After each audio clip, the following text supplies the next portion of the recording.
Boa tarde a todos, todas, todes. Nós estamos muito felizes de estar aqui mais uma vez. Espero que vocês tenham sentido a nossa falta no mês de novembro, mas como nós divulgamos, vai ter valido a pena a espera. Antes de nós começarmos, eu gostaria de pedir que vocês curtem nosso vídeo. Se vocês se interessarem por esse tipo de conteúdo, também se inscrevam no nosso canal. Mas já curtam o vídeo, porque eu prometo que vocês vão gostar muito, bastante da live de hoje. Também, nós vamos colocar no link do chat um link para um questionário. Esse questionário é uma pesquisa. A gente gostaria de saber que tipo de temas vocês gostariam de assistir no nosso canal no próximo ano. Se você estiver assistindo esse vídeo depois, esse link vai estar na descrição do vídeo e será muito bom se você puder responder para a gente também.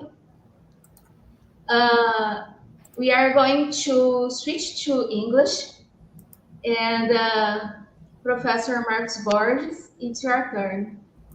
Okay, thank you, Lucia. But first I will introduce Deb in Portuguese, then English. Ok, então, olá pessoal, é bom revê-los todos aqui no canal de novo.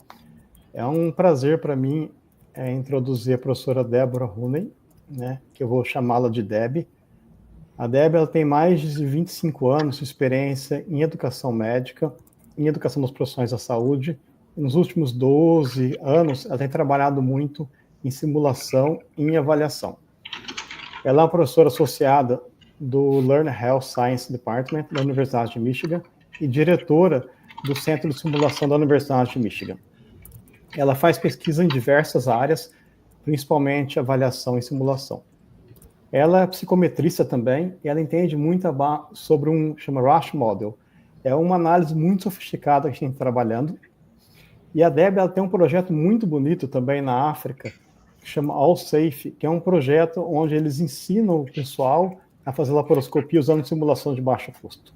Mas ela não vai falar sobre isso com a gente. Hoje ela vai falar sobre simulação. Mas mais importante que isso, ela é minha supervisora, e a gente tem trabalhado junto há mais ou menos um ano e meio. E tem uma passagem que eu gosto muito da Deb, que um dia eu precisei chegar para ela e pedir para ir num congresso, né? Eu falei, Débora, eu posso pedir uma coisa para você? E a resposta dela para mim foi assim, eu estou aqui para falar sim para você. Então, tudo que eu puder falar sim, tudo que você puder fazer, tudo que eu puder te estimular, é isso que eu quero. Então, essa é a Deb, uma pessoa extremamente bondosa, uma pessoa muito boa de trabalhar. Tá? Now, I'm going to introduce Professor Deborah Rooney. So, Debbie, she has more than 25 years of experience in med education. In the last years, she's working mainly in simulation-based education and assessment. She is Associate Professor of Learn Health Science Department and Director of the Clinical Simulation Center of the University of Michigan. She does research in several areas, mainly in assessment and simulation. She's also a psychometrician, and she knows a lot about the Rush model, that there is a very sophisticated model that we are working. And she has a very beautiful project in Africa called All Safe, when they use simulation to teach people, physicians and other professions there. It's a very beautiful project, but we are not talking about them today. So today we are going to talk about just simulation, but maybe another opportunity we can talk about this project. She's also my supervisor here, and we are working together for more than 1 year. So, Debbie, I'd like to thank you again. It has been a wonderful opportunity to know you and learn from you. Thank you for everything, like you helped me. Like it has been a very pleasure to be here. So now I'd like to ask you to start your presentation or your talk. So thank you again. Wonderful. Well, thank you, Marcos. That was such a nice introduction. Okay, I'm going to go ahead and start. I want to make sure. Can everyone see those slides? Yes. Wonderful. Okay. And this looks formal. It's not meant to be formal. I just always do these screens. If anyone has any questions throughout, please don't hesitate to stop and ask a question, and totally okay with me. So I'll go ahead and get started. And this is part of the philosophy here at University of Michigan. We always supply disclosures. It's something that we do. I'm not going to talk about any of these things. and we'll just go ahead and get started. So as Dr. Borges was saying, we are at University of Michigan, and I am the Director of Education and Research for the Clinical Simulation Center at University of Michigan. The system is quite large. There are 2 simulation centers that I would like to get you connected with and orient you. In this hospital system, we have one by the hospital, and we have another site over by the medical school. It's about a 10-minute walk in between, and we support everyone from medical students, residents, nursing staff from the hospital, attendings, practicing physicians, the whole gamut of learners here. And both centers are about 14,000 square foot. They're fairly large, I think that's about 1,300 square meter.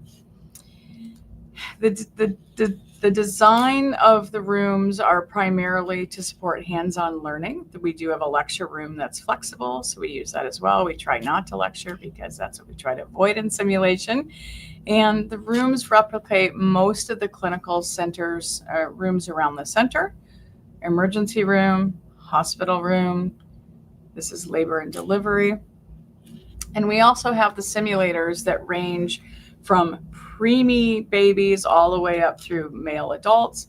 All of them have different features and functions depending on what the learners need. We also do support VR in a variety of headsets.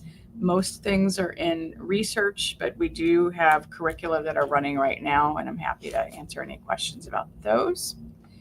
And we also have a unique space called iSim, which is intended to support learning independently. What happens is the learners can get 24-hour access after they've been initially trained and they would like to practice independently on their own.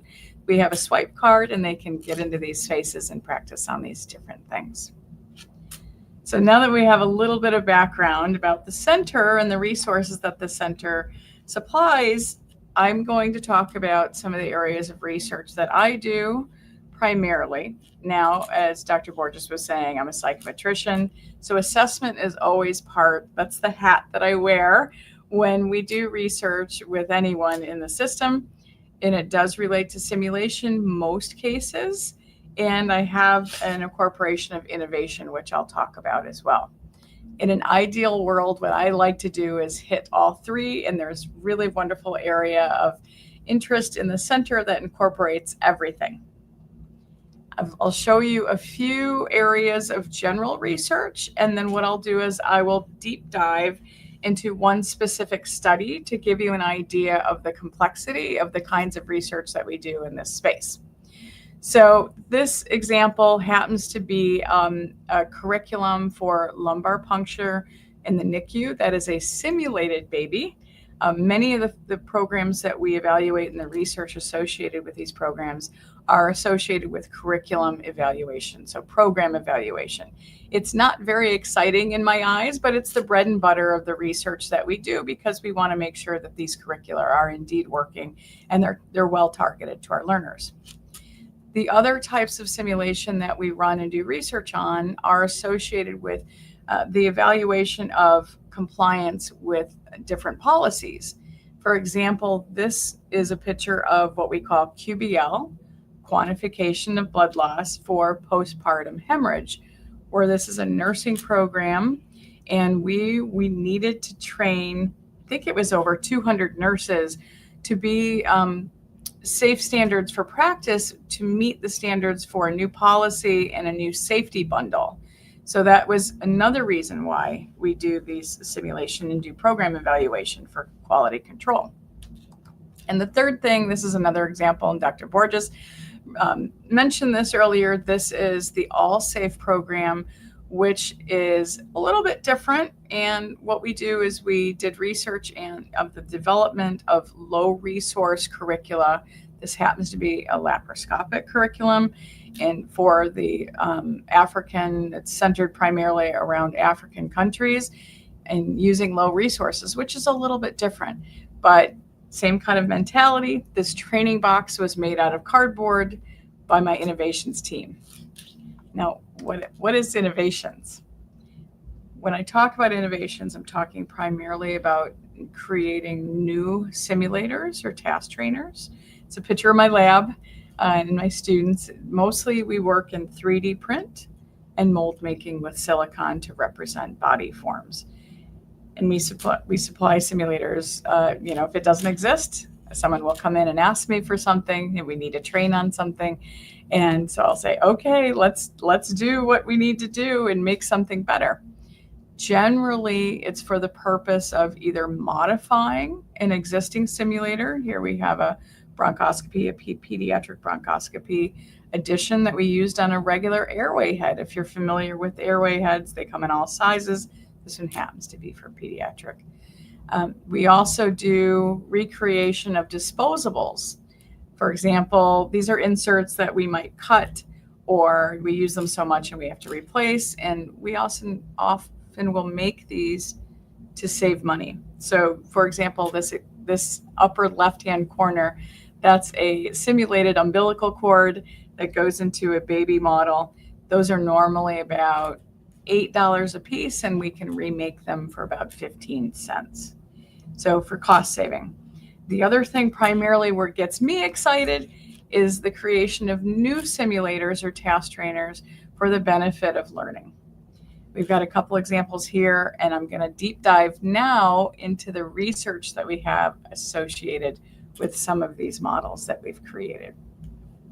Does anybody have any questions at this point? And I can't see you, so I'll have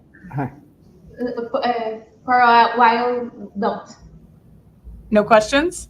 No questions. Okay, I'll keep going then. Okay, perfect. Okay, great. All right. So I think most of us probably recognize this Kirkpatrick's 4-lever model. And in simulation, we have historically really focused on level 1 and level 2, meaning, how did the learners feel about this particular program? And perhaps did they learn a new skill or new knowledge within the simulated environment? And my goal is to really focus on the higher levels of outcomes, either in the clinical or operative setting, and then at the system level. And so what I would like to do now is share a recent example that we're working on that tries to focus on both of these higher level outcomes. So it has to do with babies. One thing that we test for around the world is hip dysplasia in newborns.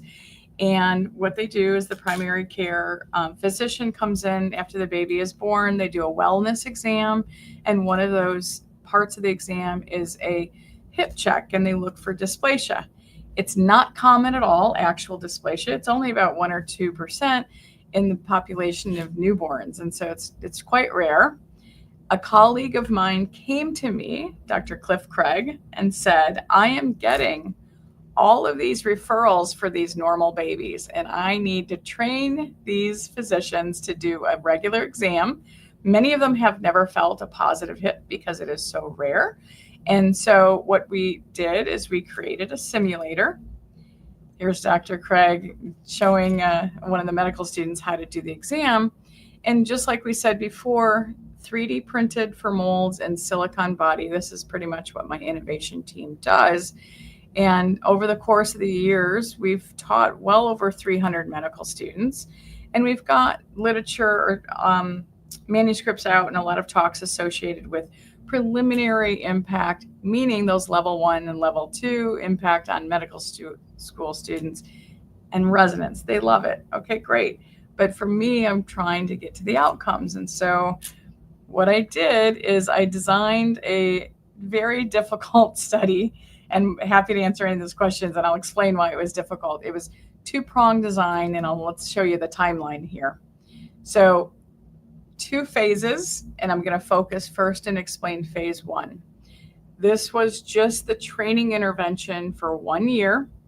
And during that time, we had about 54 residents that were pediatric or family medicine.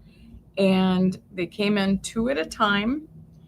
And they were trained on a pre and a post model. So before they started their residency, we actually sampled the babies that they examined And then we did post-training, looked at the babies they examined, and then we compared them with their attendings. And I'll show you what we did with that.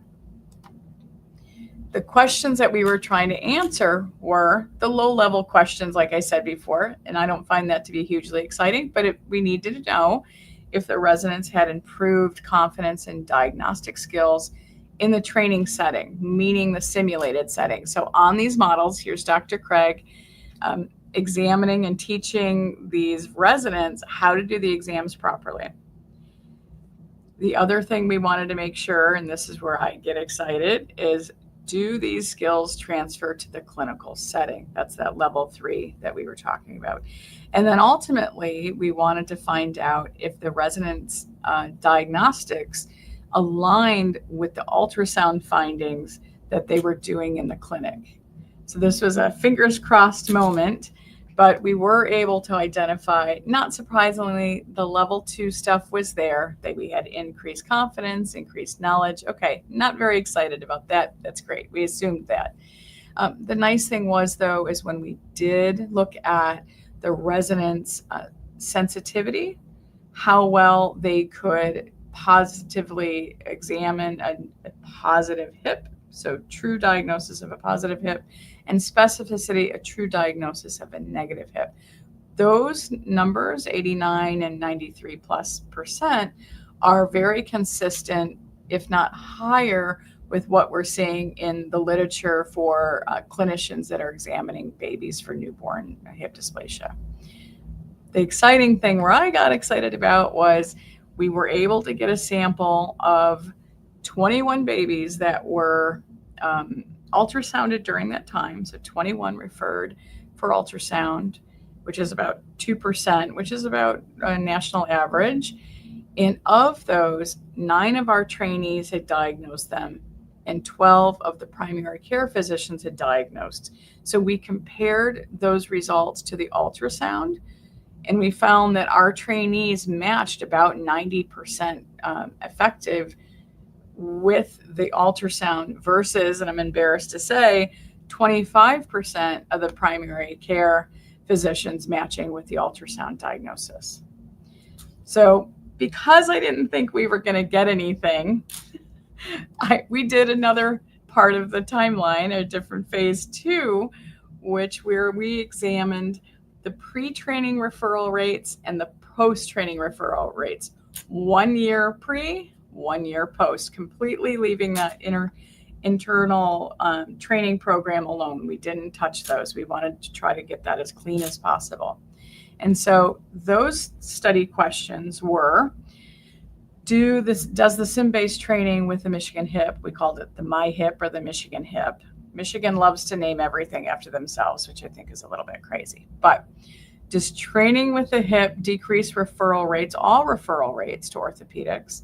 And do they also decrease unnecessary referrals?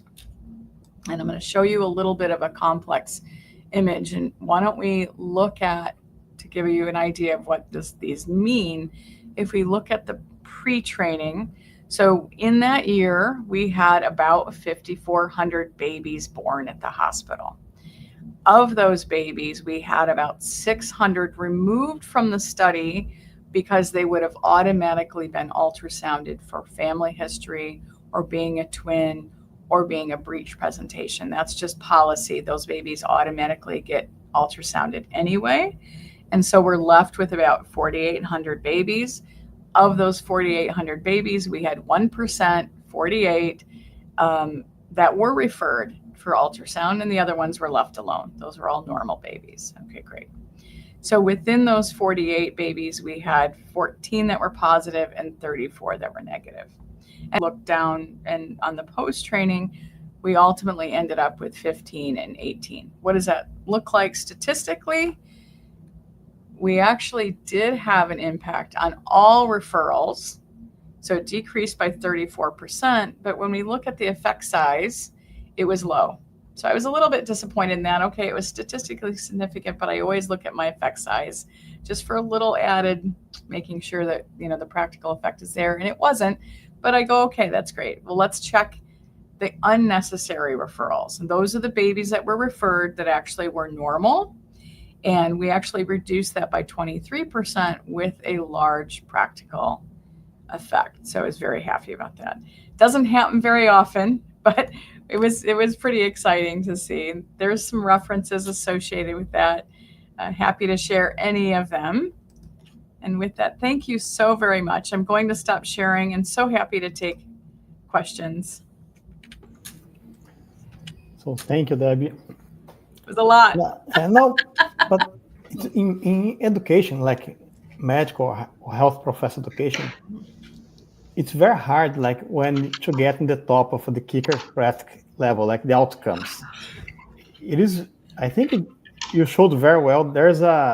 You need to do several studies, but it is very hard to get like at the end. So do you have like any suggestion, like do you have any tips, like how could we improve, like to try to see like the real outcomes, like how the simulations will improve like the safety of the care or survival of RCP? Right. That's a great question. And that is, in simulation, that is the goal of all goals, is to try to get to the outcomes research, either the level 3 or level 4. And it's very, very hard. I can think of 3 studies that the primary one I'm thinking of has to do with central line CLEBC infection rates. That is something that was done a while ago. There are literally a handful of papers that have outcomes research. It's so uncommon, partially because the covariates it's so difficult to parse those things out. And so sometimes, and I've been playing, and as you said, Marcos, about using a more modern measurement model to perhaps parse those things out, like the Roche model, which, I mentioned it. And basically it allows us to look at different covariates potentially. It's tough because normally in medical education, they really rely on classical test theory, meaning does this group match with this group? And they're looking at things in a very broad sense. And sometimes that works and sometimes it doesn't. The other challenge is sample size. We don't often have the time or the patience to wait to get a sample size that's large enough. So for example, on this study, that DDH study, I really only had given myself 6 months to get that work done on either side. So I said, we're going to do 6 months on the pre and 6 months before. And there were no babies. It wasn't enough. So we had to extend it for a year, which was frustrating. I mean, that whole study took 3 years. No one wants to do that. And so it's very difficult to know that you might be spending a lot of time getting to that point where you can do outcomes research enough to get that statistical significance. And so I guess my advice would be patient, be willing to spend time in doing it. And, unfortunately, you have to use the resources you have.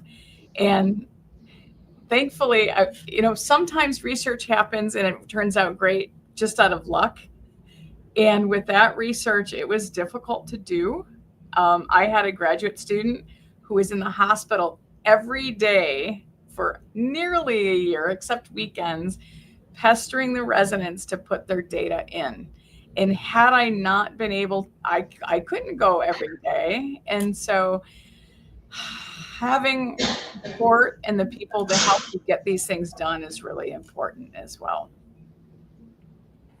Debbie, there is a question like in the chat about like the model, about the HIP model. I think Lucy will just like copy and paste. Okay. Oh yeah, this is great. Okay, I'll read it out loud just so people know. Dr. Rooney, I'm a pediatrician and I'm curious to know if the sim hip you mentioned was clickable. What I mean is if the signal is positive, the hip clicks. Do your sim also clicked when it was positive? So this is a great question.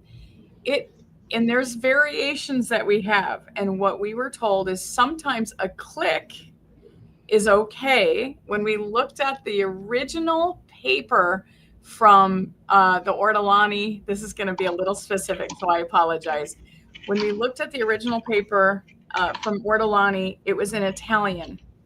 And the translation of, and I can't remember the word, I apologize, was jump. And so there's a fine line between a click, which is normal, and the click, oh good, I'm looking at that too. The click is oftentimes normal. It's the slide or the jump that is actually the unnormal or a positive hip. And so this hip, we've refined it. Initially, we did not have a click.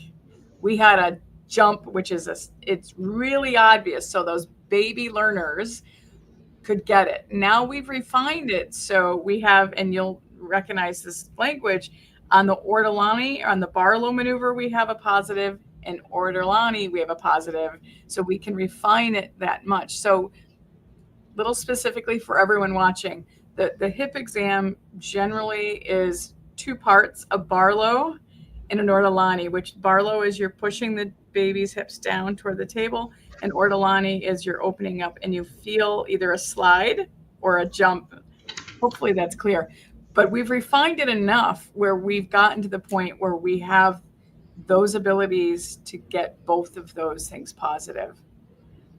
I hope that helps. Yeah.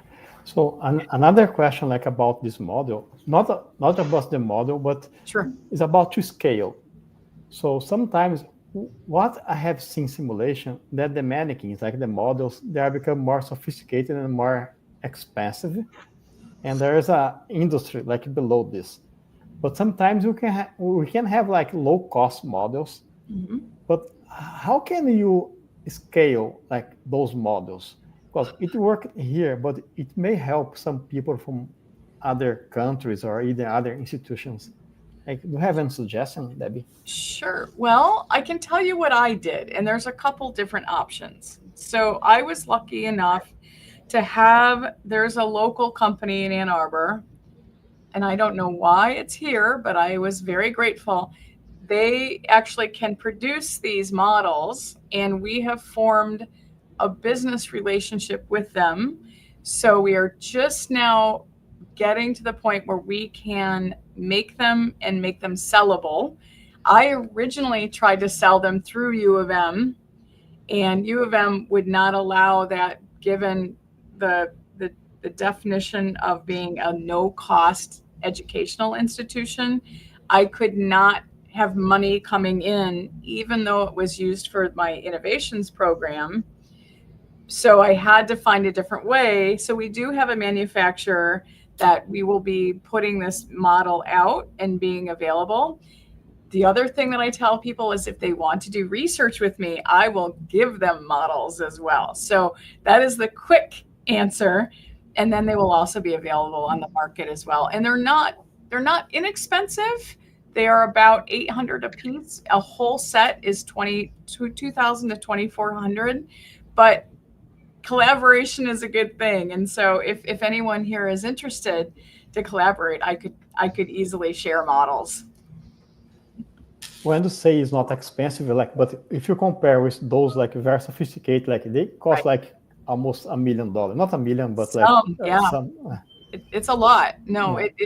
And it is difficult especially in the low resource settings. Like we've been working really hard to try to not,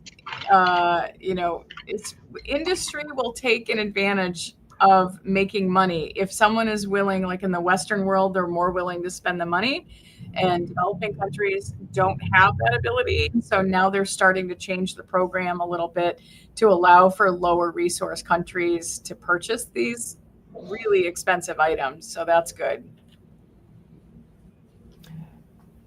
There is another point. Like I think simulation is a good place to work like interprofessional or multi-professional. Because you are in a safe environment, so you can have like nurse and physicians. But like in Brazil, we couldn't like give this step yet. So do you have an experience like in interprofessional education and simulation, or is there anyone in your center doing this already? That's a great question. So and you're very right. I think we also have the challenge, a difficulty of doing true interprofessional education. The kinds of things we're doing now is, and I'm going to say it's not genuinely interprofessional. So sometimes we will have a nurse in while surgeons are training. That's not the same. That is, I'm training surgeons and the nurses are supporting. The difficulty is, at least at our institution, is that we have to pay our nurses, even though they're trained in the sim center, excuse me, just like our surgeons and our other physicians, we have to pay them. It's a union. And so anytime a nurse comes in to train, we have to pay them their normal rate. And so it means we have to get a lot of funding to do a really good multidiscipline or interprofessional training. And personally, I don't think we do it well, to be honest. I would love to have the suggestions. If we could do better at getting joint funding, and that's one of the things that I'm working on, is to try to break down the silos. A lot of times, like the nursing school wants to do their thing, the medical school wants to do their thing, the hospital wants to do their thing, but no one wants to do it together. And I think some of those challenges are time, because different communities have to work at different times. And I think it's going to take someone that's willing to take the risk to do it and get the funding to do it. It's a tough space. Okay, there is a question like about the nurse. I think Lucia will. Okay, perfect.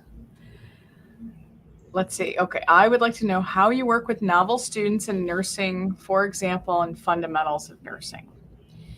So we have another sim center that specializes only in nursing students, which is different.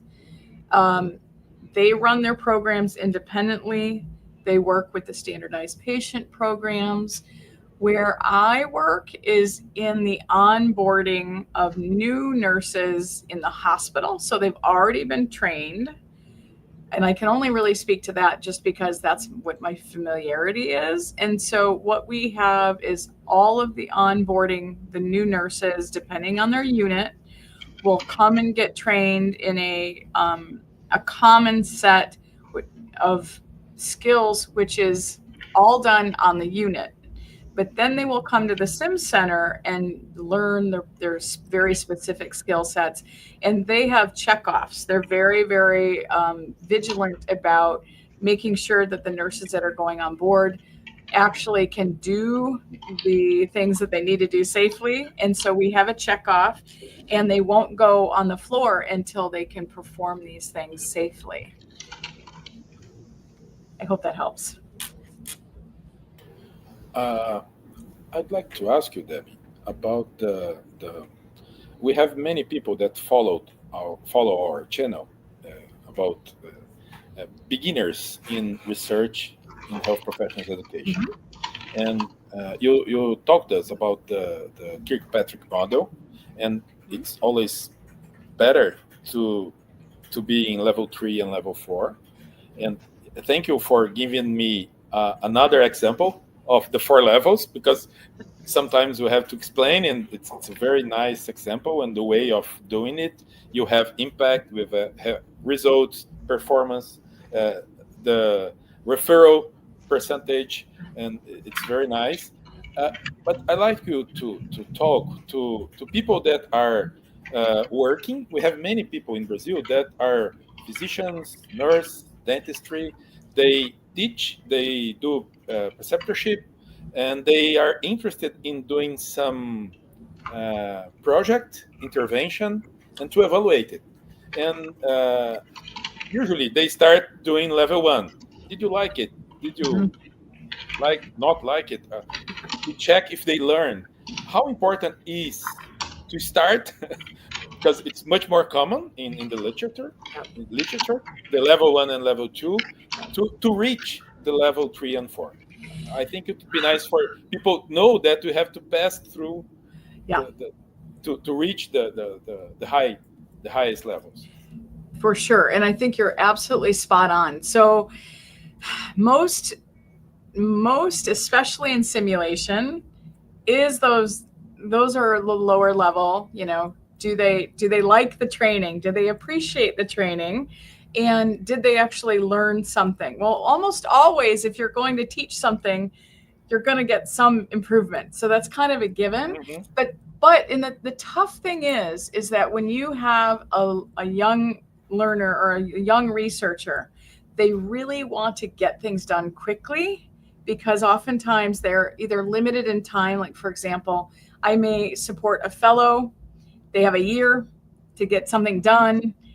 So making decisions about what they're researching, and this is tough because you want them to be excited by it, you want it to be relevant to them, and you want to make sure that research can get done within a year, generally. Sometimes two, if you're lucky, depending on who that person is. Or you might have a faculty that says, I have just so much time to give, which generally is not a lot. And so finding that balance between, hopefully, like what I often will do is I have a lot of research that does fall into that level 1 or level 2, either a new curriculum that we're developing. I will often have a fellow that starts that at level 1 and level 2, and then they go off and go somewhere else. That often is what happens. And then I might hand that project off to another learner that comes in and says, hey, I have enough time to do something a little more sophisticated. That one, for example, that one study that I just mentioned at the very beginning about lumbar puncture. So that the fellow that started it was level 1 and level 2. And so it was a new curriculum, and they were looking only at the sim area.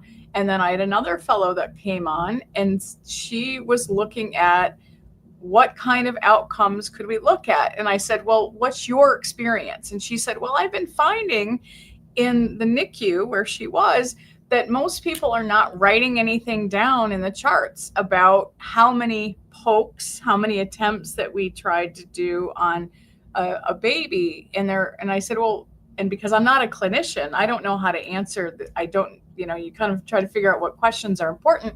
And I was like, well, tell me why is that so important? And they said, well, if you poke more than 3 times, you're more likely to get blood in the sample, which means it's a contaminated sample.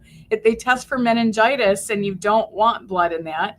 And I was like, oh, well, then why don't we look at how many attempts, if it's just a recording, how many attempts you have, and then look at the samples, because you get the chart review and it says could not review because there was blood. And so we ended up looking at the prevalence of clean pokes, or less than 3. So there was better charting, and the samples were cleaner. So I wouldn't know that. And so I had to ask the physician, because I'm not a clinician, what's important to you? So I always say, go back to your clinical setting and see what you're looking with your eyes anecdotally. What is the problem? And almost always they'll find something. And so, the nice thing about that is it's very relevant to them. They understand the context, they understand the importance, and they get very familiar with, safety policies and whatnot. So in that instance, I always go back to them and say, you got to help me out. You got to find out what's important to you, and let's try to figure it out. Sometimes we can do that and sometimes we can't. So we try to maximize those opportunities as much as we can. We have another question. Thank you. Absolutely. Do you want to share Professor Trucon's question, Lucia? Congratulations on your excellent talk. Thank you so much. I wonder whether you've been working with simulated patients, any interesting experiences? So I do indirectly. At University of Michigan, our standardized patients, the simulated patients, are primarily working with the medical students for OSCEs and for exam skills, for communication, those kind of things. We haven't done much work. It doesn't mean that we wouldn't. It means that there hasn't been a lot of interest. And that is a really important area for research with communication skills, with DEI, with, there's a lot of space across all the specialties that we could work with the standardized patients. We would have them in our center, and we have the access because we have a center that specializes in that. But I really haven't done much. I did quite a bit. I came from Northwestern, and I did quite a bit there. But here at University of Michigan, we haven't done that as much. But it's there, and it just means finding out what's important, and if it's nice because they can help with the assessment. And of course, that I go to assessment because that's where my brain goes. But it is an opportunity, and I don't think we use it as much, unfortunately.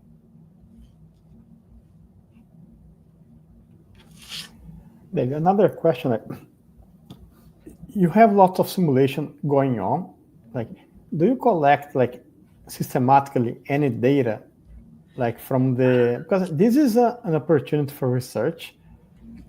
You not get the level 3 or 4, but do you have any suggestion? Is it possible to collect any data systematically and then use to research?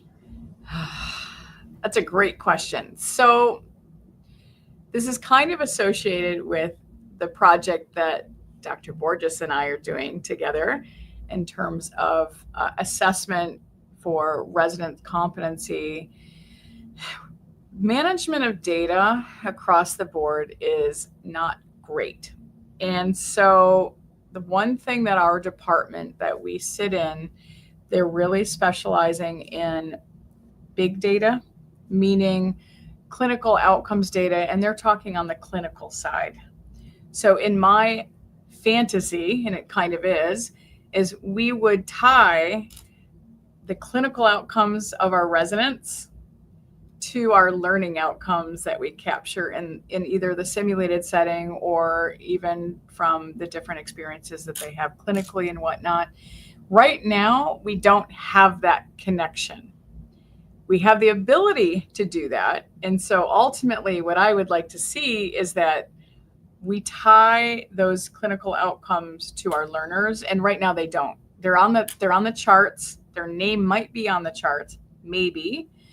And it would be really great to have that connectivity. And there are people, like I said, right now in my department working on this very kind of unique area with large clinical studies associated with cardiac care and diabetes and that kind of thing. These very large data sets are very specific to those research areas. But as a fantasy, maybe in my lifetime, maybe in our lifetime, we would be able to tie our residents to those clinical outcomes. So we could identify their experiences in training versus their experiences clinically. But we don't have it right now without a lot of hard work. And that's the hard part.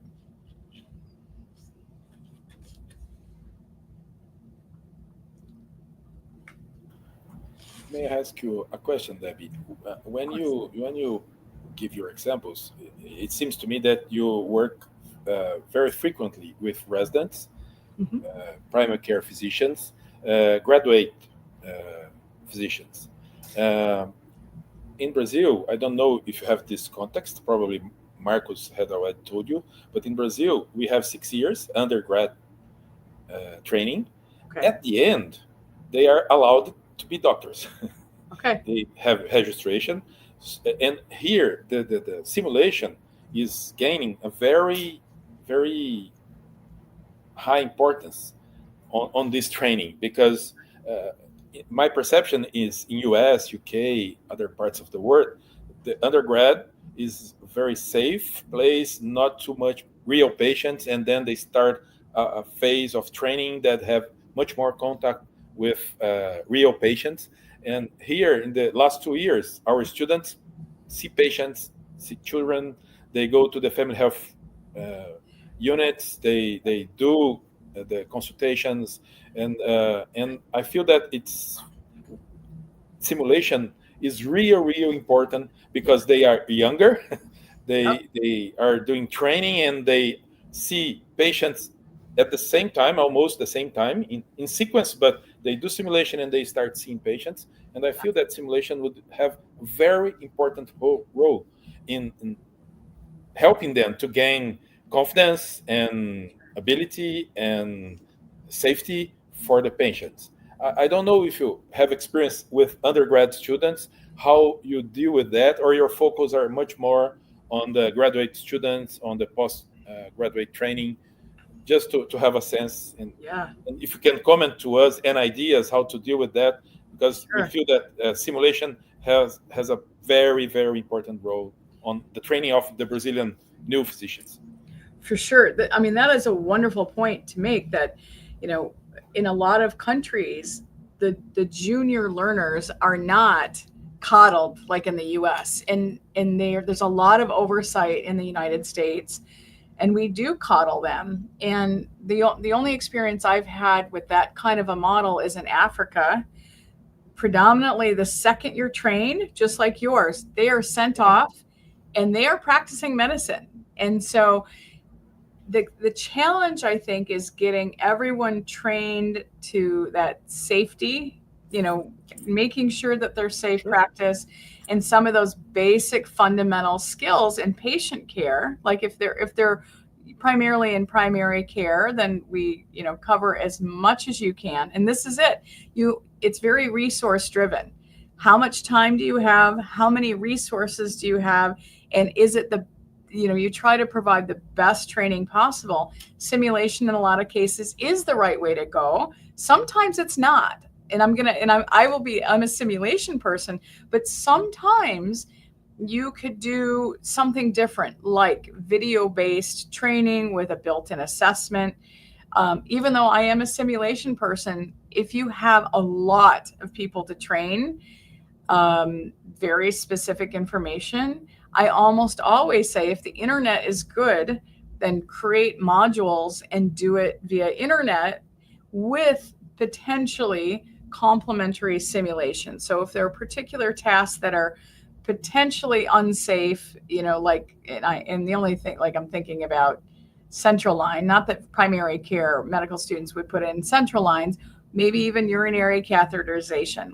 Let's say something that basic, or, you know, blood draws, you can do some online, and you could support it with, say, independent practice. Like, this is a really good way of getting, like, for example, our medical students, we have a program it's called doctoring, and they have to have some experience with an ophthalmoscope. So we have 2 simulators for a class of about 200, and they do some online initial stuff about anatomy, about clinical presentations, basic stuff. And then they come in and they will schedule on an independent, on their own time, and they will do it at 2 a.m, 3 a.m, 4 a.m. They come in at the craziest times, but we have 200 students every 4 months that will do this program on these 2 simulators. And that counts as competency, because that's the one simulator, computer-based simulator, that I love, because it's actually robust in its realism.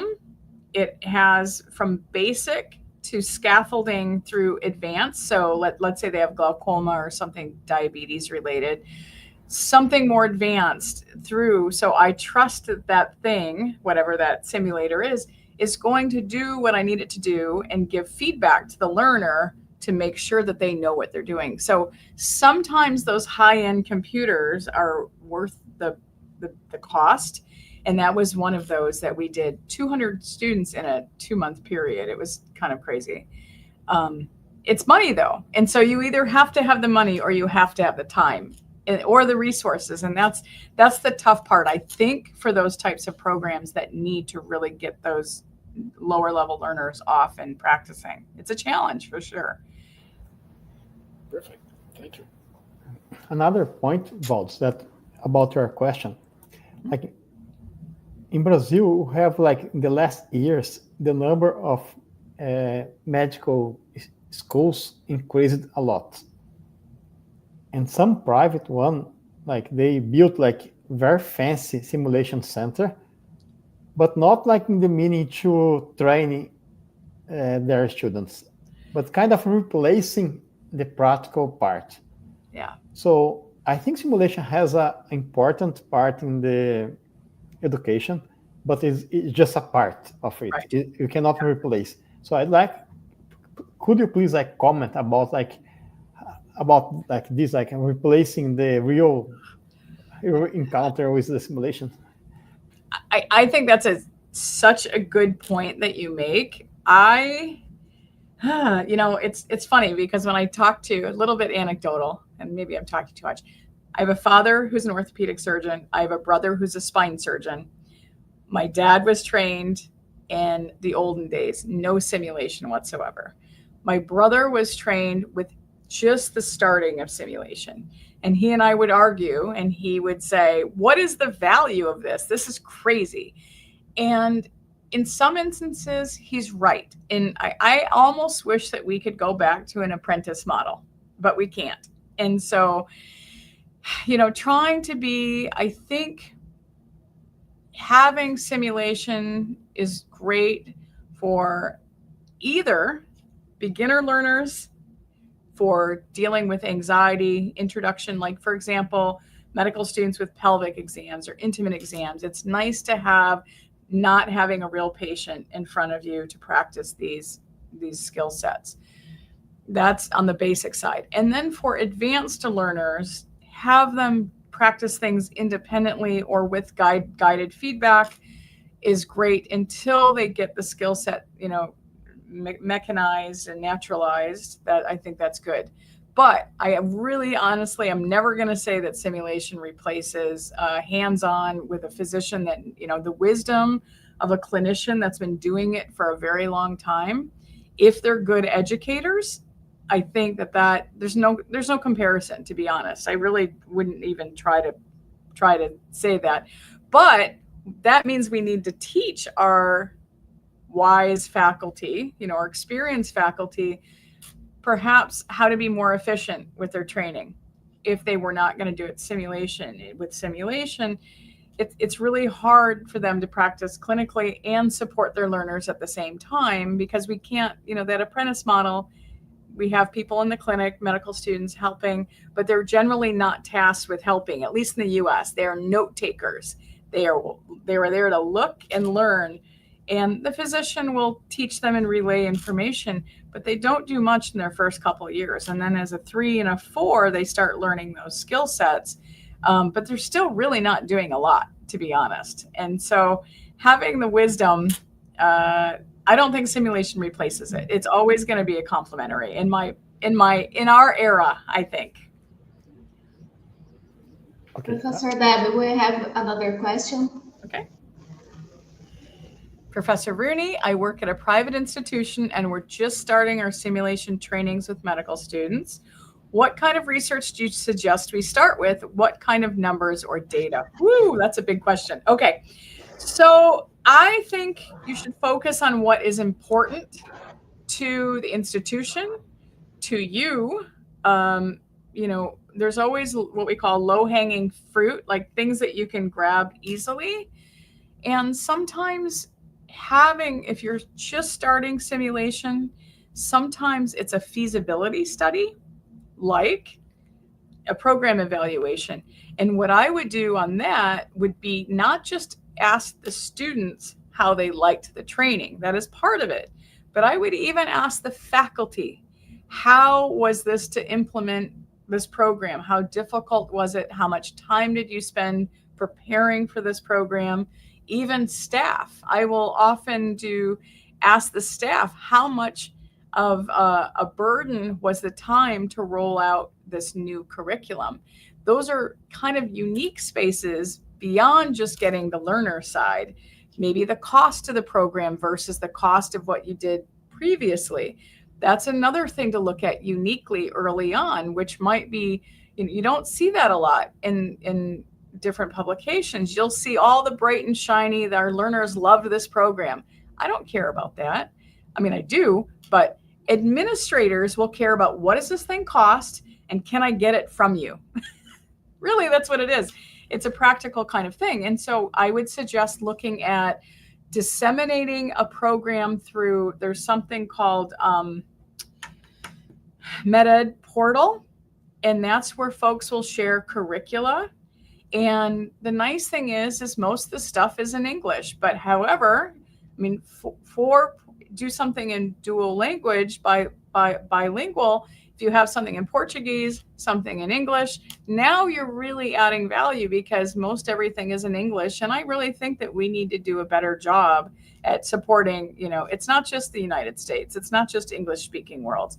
So, I mean, I think having that would be a really good resource, and there might be something in down south as well, in Brazil and other Portuguese speaking countries where you could share. And I don't know if there are portals or whatnot, or different associations that support that, but I would look at those as well.